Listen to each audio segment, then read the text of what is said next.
നമസ്തേ പ്രിയമുള്ള പ്രേക്ഷകരെ, നമ്മുടെ ചർച്ച ചെയ്യുന്നത് വേദവ്യാസനാൽ വിരചിതമായ ഭഗവത്ഗീതയിലെ സാഖ്യയോഗം എന്ന 2-ാമത്തെ അധ്യായത്തിലെ 50-ാമത്തെ ശ്ലോകമാകുന്നു. നമുക്കാദ്യം ശ്ലോകം ശ്രദ്ധിക്കാം. ബുദ്ധിയുക്തോ ജഹാദീഹ ഉഭേ സുഹൃതദുഷ്കൃതേ തസ്മാത് യോഗായ യുജ്യസ്വ യോഗ കർമ്മസു കൗശലം.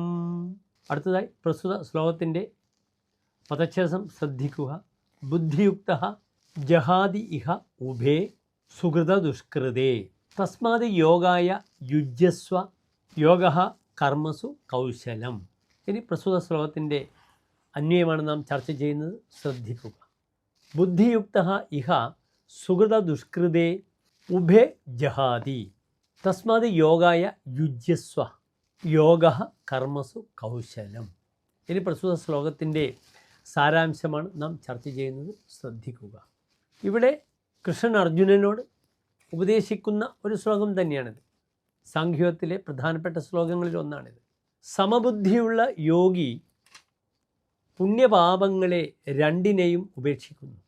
അതുകൊണ്ട് നീ യോഗത്തിനായി യജ്ഞിക്കുക. യോഗം കർമ്മ കുശലതയാകുന്നു.